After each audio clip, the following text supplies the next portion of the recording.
ክርስቲያን የሚባል ሃይማኖት አምላክ አያውቅም፣ ነቢያትም አልሰበኩትም። ለመጀመሪያ ጊዜ ሐዋርያት በአንጾኪያ ክርስቲያኖች ተባሉ። እግዚአብሔርም ክርስቲያን ሁኑ አላለም። ክርስትና ሰው የመሰረተው ሃይማኖት ነው ይላል አንድ አላዋቂ ወንድማችን ማስረጃ ምንድን ነው? እግዚአብሔር ክርስቲያን ሁኑ አላለም፣ ነቢያቶች አልሰበኩትም አልከን፣ ማስረጃ ምንድን ነው ብንልህ መልስ የለህም። ማስረጃ ወይ አቡ ሃይደር ነው ወይ አንደኛው ማስረጃ የምትጠቅሱት አንድ ኡስታዝ ወይም ደግሞ አንድ አላዋቂ ያንተን ቢጤ ነው ማለት ነው።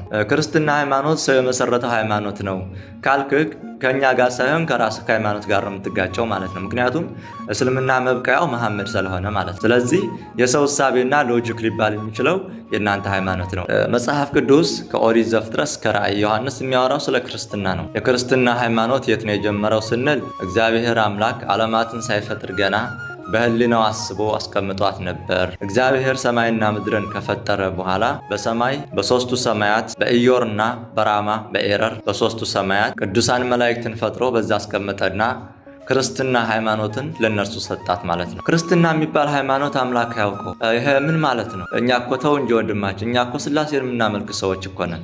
አምላክ አያውቅም የምትባሉት እናንተ ናችሁ። ጣዖት የሚያመልኩ ሰዎች ናቸው እንደዛ የሚባሉት እንጂ እኛ ስላሴን የምናመልክ በ40ና በ80 ቀን የተጠመቅን ውልደ እግዚአብሔር ነን ማለት ነው። በሁለተኛ ዮሐንስ ቁጥር 9 ላይ እንዲህ ተብሎ ተጽፏል። ለሚወጣ ሁሉ በክርስቶስም ትምህርት ለማይኖር ሰው አምላክ የለውም፣ በክርስቶስ ትምህርት ለሚኖር አብና ወልድ አሉት ይላል። ስለዚህ እኛ በአብ በወልድ በመንፈስ ቅዱስ ስም የተጠመቅን የስላሴ ልጆች ነን ማለት ነው። ስለዚህ አምላክ አለን።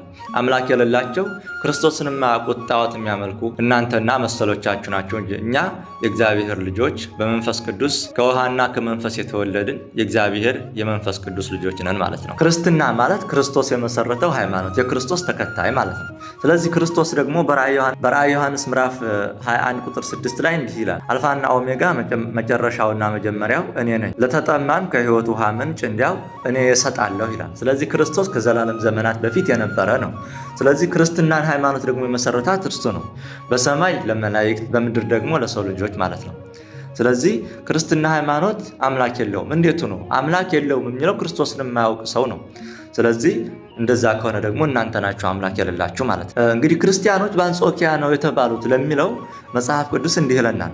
የኤፌሶን መልእክት ምዕራፍ 1 ቁጥር 4 ላይ ዓለም ሳይፈጠር በፊቱ ቅዱሳንና ነውር የሌለን በፍቅር እንሆን ዘንድ በክርስቶስ ተመረጠን ይላል። ስለዚህ እኛ ዓለም ሳይፈጠር ነው በክርስቶስ የተመረጥ ነው ማለት። ስለዚህ አምላክ የላቸውም ልትል አትችልም።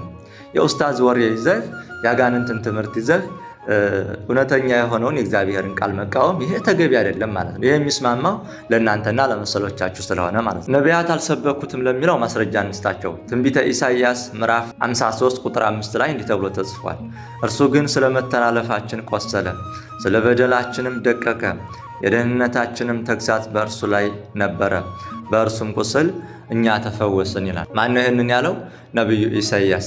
ኢሳይያስ ከክርስቶስ ልደት በፊት ከ700 ዓመት ዓለም በፊት ይኖር የነበር የእግዚአብሔር ነብይ ነው ማለት ነው።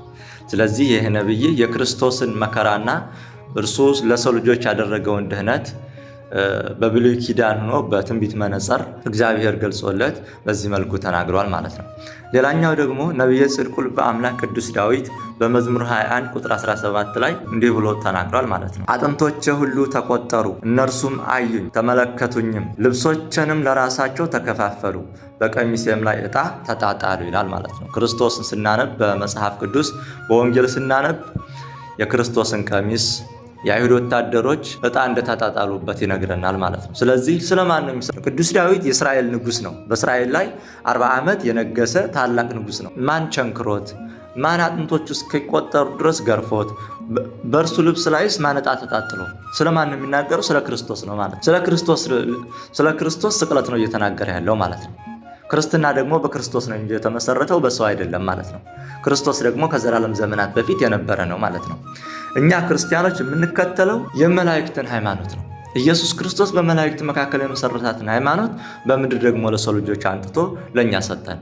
በመላእክት ዘንድ እነሆ እግዚአብሔር 24 ሰዓት ቅዱስ ቅዱስ እየተባለ ይመሰገናል። በቤተ ክርስቲያንም 24 ሰዓት ቅዱስ ቅዱስ እየተባለ ይመሰገናል። ይሄ ነው የኛ ሃይማኖት ማለት ነው። ስለዚህ አምላክ የለውም ለሚለው እንግዲህ አምላክ የሌላችሁ እናንተ ናችሁ ማለት ነው። ሰው ነው የመሰረተው ካልክ ደግሞ የምትጋጨው ከራስህ ሃይማኖት ጋር ነው። ምክንያቱም ሰው መሐመድ የመሰረተው የእናንተን ሃይማኖት ነው ማለት። ስለዚህ ያን ይመስላል። ክርስቲያኖች ለሁሉም ሰው ሼር አድርጉ። እግዚአብሔር ይስጥልኝ።